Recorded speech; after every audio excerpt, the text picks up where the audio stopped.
Hi dears, welcome back to your channel. അപ്പോൾ ഇന്ന് ഈ ഒരു അടിപൊളി ഹെയർ പാക്കാണ് കേട്ടോ കാണിച്ചു തരാൻ പോണത്. നമ്മുടെ ഹെയർ ഗ്രോത്തിന് ബെസ്റ്റ് ആണെന്ന് പറഞ്ഞു കഴിഞ്ഞാൽ അടിപൊളി സൂപ്പറാണ് കേട്ടോ. അപ്പോൾ ഇത് ഞാൻ ഇടയ്ക്ക് ചെയ്യാറുള്ളൊരു ഹെയർ പാക്കാണ്. അപ്പോൾ അതിന് ആദ്യം വേണ്ടത് മുരിങ്ങ ലീഫാണ് കേട്ടോ. നമ്മുടെ നാട്ടിൻപുറത്തൊക്കെ സുലഭമായി കിട്ടുന്നതാണ് മുരിങ്ങയില എന്ന് പറയുന്നത്. പിന്നെ ഒരു നേന്ത്രപ്പഴത്തിൻ്റെ ഒരു ചെറിയ കഷ്ണം എടുക്കണുള്ളൂ. പിന്നെ ഈ ഒരു സംഭവം ഇത് നമ്മുടെ ഫ്ലാക്സ് സീഡിൻ്റെ ജെല്ലാണ് കേട്ടോ. അപ്പോൾ ഞാനിതിങ്ങനെ എടുത്ത് സൂക്ഷിച്ച് വെച്ചിട്ടുണ്ട് ഫ്രിഡ്ജിൽ. അപ്പോൾ ഇത് നമ്മളിങ്ങനെ ജെല്ലാക്കി ഫ്രിഡ്ജിൽ സ്റ്റോറേജ് ചെയ്യുകയാണെങ്കിൽ നമുക്ക് ഇടയ്ക്കിടയ്ക്ക് എടുത്ത് യൂസ് ചെയ്യാം. അതുപോലെ ഇത് വെറുതെ നമ്മുടെ സ്കാൽപ്പിൽ അപ്ലൈ ചെയ്യുന്നത് ഭയങ്കര നല്ലതാണ് കേട്ടോ. നമ്മുടെ ഹെയറിന് മുടി കൊഴിച്ചിലൊക്കെ പെട്ടെന്ന് സ്റ്റോപ്പ് ആവും. മുടി നല്ല സിൽക്കായിട്ട് കിടക്കാനും ഹെയർ ഗ്രോത്തിനൊക്കെ ബെസ്റ്റാണ് കേട്ടോ.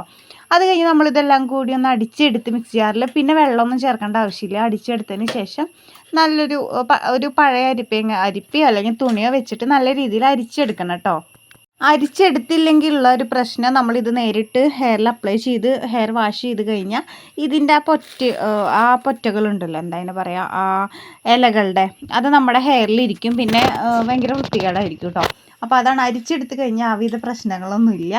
അപ്പം ഞാൻ അവിടെ നല്ല രീതിയിൽ തന്നെ അരിച്ചെടുത്തിട്ടുണ്ട്. അപ്പോൾ ഭയങ്കര തിക്കല്ല, അന്നത്ര ലൂസും അല്ല കേട്ടോ. അങ്ങനെ ഒരു ഇതിൽ കിട്ടിയിട്ടുണ്ട് നമുക്ക്. ഇനി ഇത് നമുക്ക് എങ്ങനെയാണ് അപ്ലൈ ചെയ്യേണ്ടതെന്ന് നോക്കാം. അപ്പോൾ ഇത് നമുക്ക് വീക്ക്ലി 2 times ഒക്കെ അപ്ലൈ ചെയ്യാം.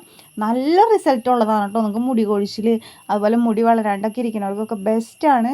മുടി കൊഴിച്ചിലുള്ളവരൊക്കെ ഇതുപോലെ ചെയ്യുന്നത് വളരെ നല്ലതാണ് കേട്ടോ. മുരിങ്ങ ലീഫൊക്കെ നമ്മുടെ ഹെയറിന് ഭയങ്കര നല്ലതാണ്. മുടിക്ക് കറുപ്പുണ്ടാവാനും മുടി വളർച്ചയ്ക്കും ഒക്കെ ബെസ്റ്റാണ് കേട്ടോ. അപ്പോൾ ഞാനിപ്പോൾ ഇന്നലെ ഹെയർ കഴുകിയിട്ടുണ്ടായിരുന്നില്ല. അപ്പോൾ ഇന്നാണ് കഴുകാൻ പോണത്. അപ്പോൾ ഞാൻ വിചാരിച്ചു, ഞാനിങ്ങനെ 2 ദിവസം കൂടുമ്പോഴാണ് ഹെയർ വാഷ് ചെയ്യുക കേട്ടോ. വാഷ് ചെയ്യാന്ന് വെച്ച് കഴിഞ്ഞാൽ നമ്മൾ എണ്ണ ഇട്ട് കുളിക്കാറുള്ളൂ. അപ്പോൾ നമ്മുടെ അമ്മ ഹെയർ കെയർ ഓയിലാണ് ഞാൻ യൂസ് ചെയ്യണത്. നിങ്ങൾക്ക് ആരെങ്കിലും ഓയിൽ വേണമെങ്കിൽ കോൺടാക്ട് ചെയ്താൽ മതി കേട്ടോ. അപ്പോൾ ഈ ഓയിലിൻ്റെ പ്രത്യേകതകൾ ഞാൻ എപ്പോഴും പറയാനുള്ളതാണ്. മുടി കൊഴിച്ചിൽ, അകാലനര, അതുപോലെ തന്നെ മുടിയുടെ എല്ലാവിധ പ്രശ്നങ്ങൾക്കും, താരനായിക്കോട്ടെ, എല്ലാവിധ പ്രശ്നങ്ങൾക്കും ബെസ്റ്റാണ്. അപ്പോൾ ആരെങ്കിലും വേണമെന്നുണ്ടെങ്കിൽ കോൺടാക്ട് നമ്പർ ഞാൻ അവിടെ കൊടുക്കാം. അപ്പം നമ്മൾ എണ്ണ നല്ല രീതിയിൽ അപ്ലൈ ചെയ്തിട്ട് വേണം ഏതൊരു ഹെയർ പാക്കായാലും നമ്മുടെ ഹെയറിൽ അപ്ലൈ ചെയ്ത് കൊടുക്കാൻ കേട്ടോ. അല്ലെങ്കിൽ നമ്മുടെ മുടി ഭയങ്കര ഡ്രൈ ആവാനും പൊട്ടിപ്പോവാനൊക്കെ അത് എന്താ പറയുക കാരണമാവും. ഹെയറിൽ എപ്പോഴും നമ്മൾ ഓയിലായിക്കോട്ടെ ഹെയർ പാക്ക് ആയിക്കോട്ടെ അപ്ലൈ ചെയ്യുമ്പോൾ ഫസ്റ്റ് നമ്മുടെ സ്കാൽപ്പിൽ വേണം നമ്മൾ നന്നായി അപ്ലൈ ചെയ്യാനായിട്ട്. കാരണം നമ്മുടെ സ്കാൽപ്പിൽ നിന്നാണ് നമുക്ക് പുതിയ മുടികൾ വളർച്ച അതായത് ഉണ്ടാവുന്നത്. അല്ലാണ്ട് മുടിയുടെ തുമ്പത്ത് നിന്നല്ല കേട്ടോ. പലരും തെറ്റിദ്ധാരണയാണ് മുടിയുടെ അറ്റത്തു നിന്നാണ് നമുക്ക് മുടി നീളം വെക്കണേന്ന്. അങ്ങനെയല്ല, നമ്മുടെ സ്കാൽപ്പിൽ നിന്നാണ് നമുക്ക് മുടിക്ക് വേണ്ട പോഷകങ്ങളൊക്കെ കിട്ടി മുടി വലുതാവണത്. അപ്പോൾ നമ്മൾ സ്കാൽപ്പിൽ വേണം എപ്പോഴും നല്ല രീതിയിൽ ഓയിലായിക്കോട്ടെ ഹെയർ പാക്ക് ആയിക്കോട്ടെ ഒക്കെ അപ്ലൈ ചെയ്യുമ്പോഴും നമ്മുടെ സ്കാൽപ്പ് നന്നായി അപ്ലൈ ചെയ്യുക. അതുകൊണ്ടാണ് ഞാൻ ഹെയർ പാക്കുകൾ അപ്ലൈ ചെയ്യുമ്പോൾ സ്കാൽപ്പിൽ നന്നായിട്ട് ഓയിൽ മസാജ് ചെയ്യണമെന്ന് പറയണത്. അല്ലെങ്കിൽ നമ്മുടെ സ്കാൽപ്പ് നന്നായി ഡ്രൈ ആവാനായിട്ട് ഭയങ്കരമായിട്ട് ചാൻസ് കൂടുതലാണ്. അങ്ങനെ ആകുമ്പോൾ താരം വരാനും അതുപോലെ മുടി പൊട്ടിപ്പോകാനൊക്കെ ചാൻസ് കൂടുതലാണ്. അപ്പോൾ നമ്മൾ എന്ത് കാര്യം ചെയ്യുമ്പോഴും ഭയങ്കരമായിട്ട് ശ്രദ്ധിച്ചിട്ട് ചെയ്യാം കേട്ടോ. അപ്പോൾ ഞാൻ നല്ല രീതിയിൽ എണ്ണയൊക്കെ തേച്ച് നല്ല മസാജിങ് കൊടുക്കുന്നുണ്ട്. അപ്പോൾ നമ്മൾ എണ്ണ തേക്കുമ്പോൾ എപ്പോഴും നല്ല മസാജിങ് കൊടുത്തു കഴിഞ്ഞാൽ തന്നെ നമ്മുടെ ബ്ലഡ് സർക്കുലേഷൻ കൂടാനും മുടി കൊഴിച്ചിൽ നിൽക്കാനായിട്ട് ഭയങ്കരമായിട്ട് ഹെൽപ്പ് ചെയ്യും. അപ്പോൾ ഇതാണ് നമ്മുടെ പാക്ക് എന്ന് പറയുന്നത്. അപ്പോൾ ഇത് നമുക്ക് ആഴ്ചയിൽ 2 പ്രാവശ്യം യൂസ് ചെയ്യാമെന്ന് ഞാൻ പറഞ്ഞല്ലോ. അപ്പോൾ ഇത് അടുപ്പിച്ചുള്ള ദിവസങ്ങളിലല്ല, ഒരു 2-3 ദിവസം കഴിയുമ്പോൾ നമുക്ക് യൂസ് ചെയ്യാം കേട്ടോ ഒരു പ്രാവശ്യം. ഇപ്പോൾ ഇന്ന് യൂസ് ചെയ്ത് കഴിഞ്ഞ് പിന്നെ നാളെ കഴിഞ്ഞ് മറ്റന്നാൾ കഴിഞ്ഞ് പിറ്റേ ദിവസം നമുക്ക് യൂസ് ചെയ്യാം.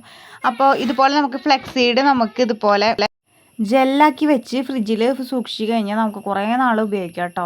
കുറേ നാളെന്ന് പറഞ്ഞു കഴിഞ്ഞാൽ ഇത് ഏകദേശം 2-3 ആഴ്ചത്തോളം നമുക്ക് യൂസ് ചെയ്യാനുള്ളതുണ്ടാവും. അപ്പോൾ അതെങ്ങനെയാണ് ഫ്ലെക്സീഡ് എങ്ങനെയാണ് ജെല്ലാക്കുക എന്നുള്ളത് ഞാൻ വേറൊരു വീഡിയോ ആയിട്ട് ഇടാം കേട്ടോ. അപ്പോൾ നമുക്കിനി ഹെയർ പാക്ക് നമ്മളെ അപ്ലൈ ചെയ്ത് കൊടുക്കാം. ഇത് ശരിക്കും പറഞ്ഞാൽ ഒരു പാക്കിൻ്റെ ആ ഒരു രീതിയിലല്ല ഇരിക്കണത്, കുറച്ച് വെള്ളം പോലെ തന്നെയാണ്. അപ്പോൾ ഇത് നല്ല തണവാണ്. അതുപോലെ ഫ്ലെക്സീഡ് നമ്മളിൽ ചേർത്ത കാരണം ഫ്ലെക്സീഡ് എന്ന് പറഞ്ഞു കഴിഞ്ഞാൽ ചണവിത്ത് നമുക്ക് ഓൺലൈനിലൊക്കെ വാങ്ങാൻ കിട്ടും. പിന്നെ ആയുർവേദ ഷോപ്പുകളിലും വാങ്ങാൻ കിട്ടുന്നതാണ് എൻ്റെ ഒരു അറിവ്. ഞാൻ ഓൺലൈനായിട്ടാണ് കേട്ടോ വാങ്ങി വെച്ചേക്കണത്. അപ്പോൾ ഇത് ഭയങ്കര തണവാണ്. അപ്പോൾ തണവ് പറ്റാത്തവർ ഇത് അധികം നേരം തലയിൽ വെക്കാണ്ടിരിക്കുകയാണ് നല്ലത്.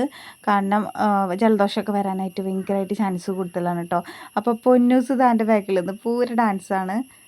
അപ്പോൾ ഇത്രേ ഉള്ളൂ, ഭയങ്കര സിമ്പിളായിട്ടുള്ള ഹെയർ പാക്കാണ്. ഇത് കഴിഞ്ഞിട്ട് നമുക്ക് നോർമൽ വാട്ടറിൽ തന്നെ ഇത് വാഷ് ചെയ്ത് കളയാം. നിങ്ങൾക്ക് വേണമെന്നുണ്ടെങ്കിൽ ഷാമ്പൂ ഇടാം, പുറത്തേക്ക് പോകണ ഒരാഴ്ച ഷാമ്പൂ ഇടാം, അല്ലെങ്കിൽ നമുക്ക് നോർമൽ വാട്ടറിൽ കഴുകി കളഞ്ഞാലും മതി കേട്ടോ. അപ്പോൾ ഇതെന്തായാലും നിങ്ങൾ ചെയ്ത് നോക്കൂ, നല്ല റിസൾട്ടുള്ള ഹെയർ പാക്കാണ്. എന്താ പറയുക, ഒരു 90% നമുക്ക് റിസൾട്ട് നൽകണ ഒരു ഹെയർ പാക്കാണ്. അപ്പോൾ കുഞ്ഞു കുഞ്ഞു മുടികളൊക്കെ വളരണ കണ്ടോ. അപ്പോൾ നിങ്ങൾ എന്തായാലും ട്രൈ ചെയ്ത് നോക്കിയിട്ട് ഫീഡ്ബാക്ക് എന്തായാലും അറിയിക്കണേ. അപ്പോൾ നമ്മുടെ ഓണം സീരീസിൽ പുതിയ വീഡിയോസ് കാണാത്തവരുണ്ടെങ്കിൽ ഒന്ന് പോയി കണ്ടൊക്കെ അഭിപ്രായം പറയണേ. അപ്പോൾ നിങ്ങൾ ഇതുവരെ സബ്സ്ക്രൈബ് ചെയ്യാത്ത കൂട്ടുകാരുണ്ടെങ്കിൽ ചാനൽ ഇഷ്ടപ്പെട്ട് കഴിഞ്ഞാൽ ദയവ് ഇതൊന്ന് സബ്സ്ക്രൈബ് ചെയ്തിടുക. അപ്പോൾ ഞാനിങ്ങനെ ഇടുന്ന പുതിയ വീഡിയോസൊക്കെ നിങ്ങൾക്ക് നോട്ടിഫിക്കേഷൻ കിട്ടുള്ളൂ കേട്ടോ. അപ്പോൾ നോട്ടിഫിക്കേഷൻ ബെല്ലും കൂടി ഒന്ന് ഓൺ ആക്കി ഇടണേ. അപ്പോൾ പുതിയ വീഡിയോസ് ആയിട്ട് കാണും വരെ എല്ലാവർക്കും ബൈ.